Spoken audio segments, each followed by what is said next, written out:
Today I've come to talk about our nation's efforts to address this vital issue to the health and the safety of all Americans. I'm here to discuss our strategy to prevent and protect the American people from a possible outbreak.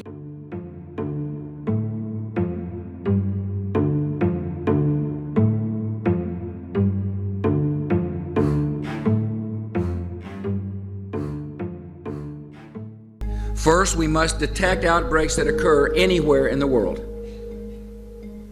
Second, we must protect the American people by stockpiling vaccines and antiviral drugs and improve our ability to rapidly produce new vaccines against a pandemic strain.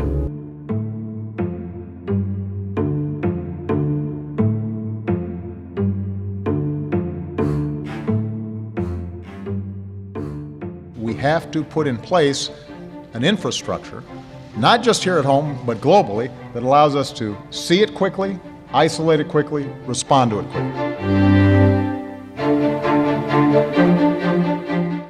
So that if and when a new strain of flu, like the Spanish flu, crops up, 5 years from now,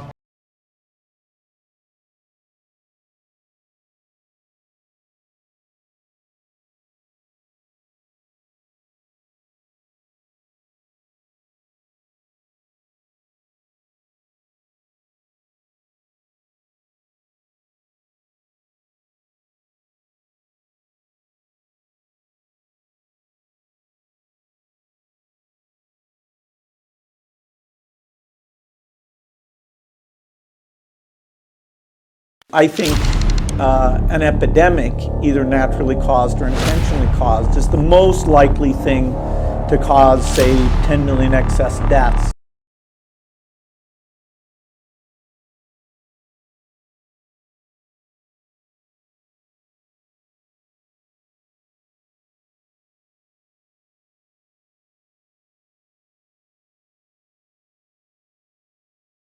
I especially want to thank in advance Dr. Tony Fauci, who will be joining us soon, and also, of course, thank him for his many years of service leading the National Institute of Allergy and Infectious Disease. And of course, here in the U.S., there's next week's inauguration of President-elect Trump.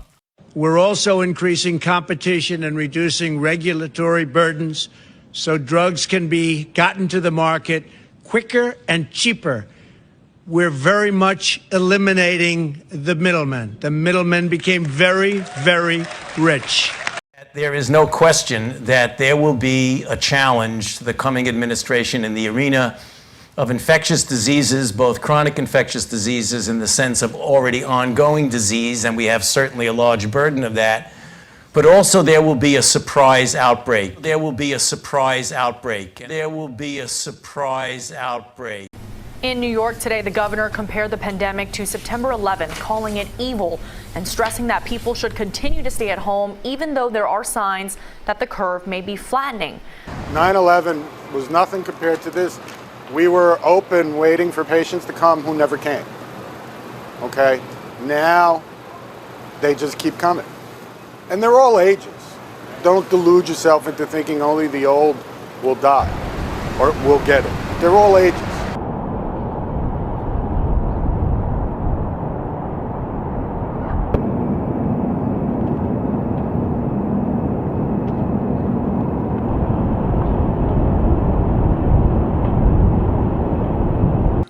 And to put all of this in perspective, I lived through 9/11. 9/11 was supposed to be the darkest day in New York for a generation. We've done everything we can since 9/11 to make sure 9/11 didn't happen again. We lose 2,753 lives on 9/11. We've lost over 7,000 lives to this crisis. That is so shocking and painful and breathtaking. I don't even have the words for it. 9/11 was so devastating, so tragic. And then in many ways, we lose so many more New Yorkers to this silent killer. There was no explosion. This is our life. We don't want to do this, but we have to.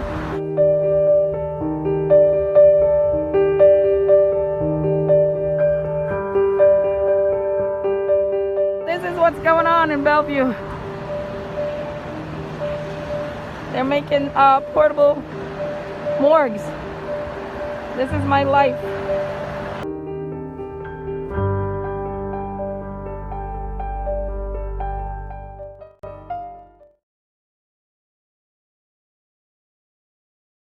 Experts are projecting that New York could reach its apex of the coronavirus cases this week. Experts are projecting that New York could reach its apex of the coronavirus cases this week. The next week is going to be our Pearl Harbor moment. It's going to be our 9/11 moment. It's going to be the hardest moment for many Americans in their entire lives. Boeing will be asking for tens of billions of dollars in government aid. This coming as Treasury Secretary Steve Mnuchin called this crisis, quote, worse than 9/11 for the airline industry. According to a Washington Post article, many travel experts and industry executives are comparing the current industry upheaval to that of the September 11th attacks because fear and uncertainty are driving consumer behavior and keeping people at home. To break down